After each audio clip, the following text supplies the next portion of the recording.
Yeah, and I really appreciate what you said, Mel, and you know, reflecting on what what you said, Matt, and what Mel said. And I'm here in LA, and the crazy part is, when this first started, people were saying, Andy, you need to come home. You got to get out of there. Now they're saying, don't come home. Don't come home. Stay there. And they're stay there or come to Queensland, mate.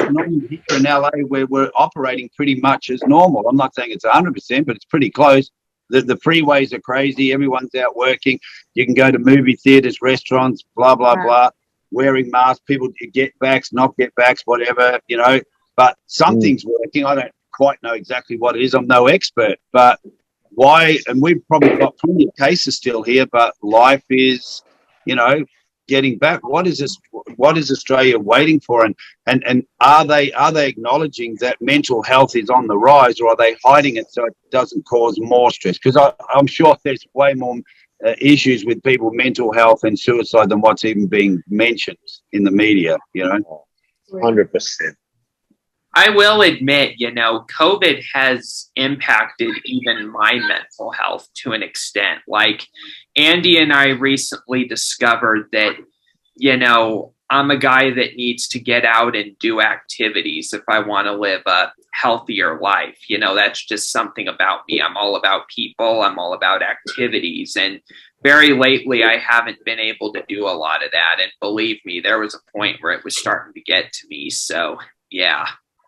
Yeah. Well, and the thing too is, Doug, but you're still allowed out of your house. They're not in Melbourne, and that's the thing. I don't want to sort of dive into the whole COVID thing because we get it, but it's more about, like, Mel, you can't even run any of your events for mental health and suicide awareness or anything, can you? It's all got to be online.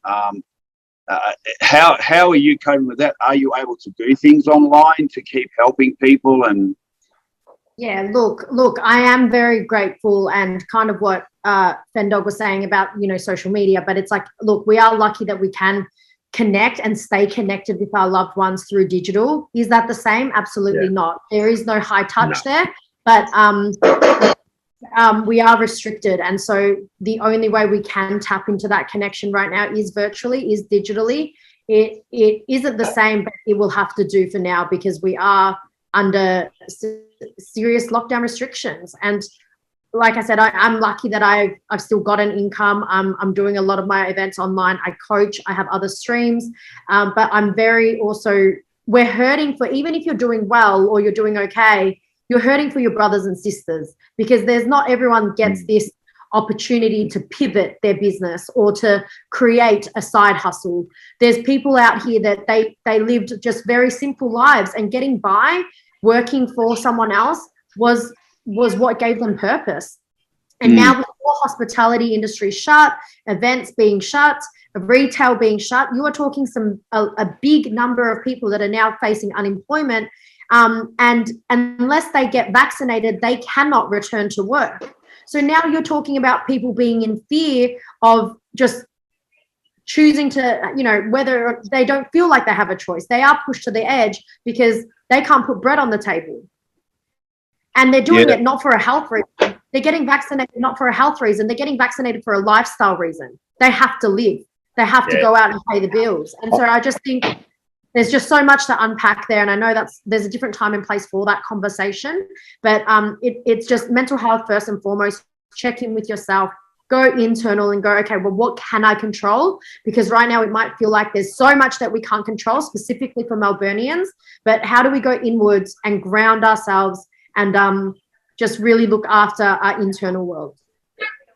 Yeah, and what you said is really powerful too, about, you know, there are people that don't have that access to extra streams or, you know, extra money, and it must be so difficult. Maybe they're getting money off the government, but then when you're locked in your house and, like you said before, they can't see past something, you know, like it's like, oh my God, this is never going to end. We pretty much know it will end somewhere because that's what life does. It evolves and moves on. But right now we're in the middle of it. And maybe a lot of people don't know, Mel, who've just joined watching Relentless, which we're getting a lot of impact on that now, that you did lose a loved one. You lost your boyfriend to suicide. Matt, he's if I'm correct, and Matt will share in a minute, he's lost friends, but we met Matt through another great guy, Gary, who's a fitness fanatic and a bodybuilder and a pretty big guy. He lost his brother to suicide, and he introduced us to Matt. So and what Matt's doing is amazing, the walk, and he'll share a bit more about that in a moment. But even on his journey, I'm sure that he's meeting people who are having conversations where a few years ago would have been, well, man, that's great, and what a great country we live in. Now I'm sure the conversation goes to, we just had to escape.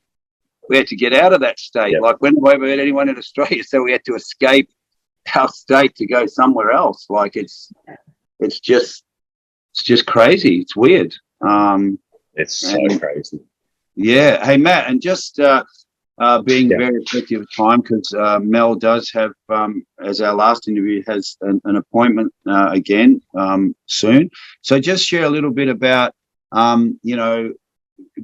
why you're walking, for those who may not have seen it before, and how's everything going on the walk for you, Matt, mentally, and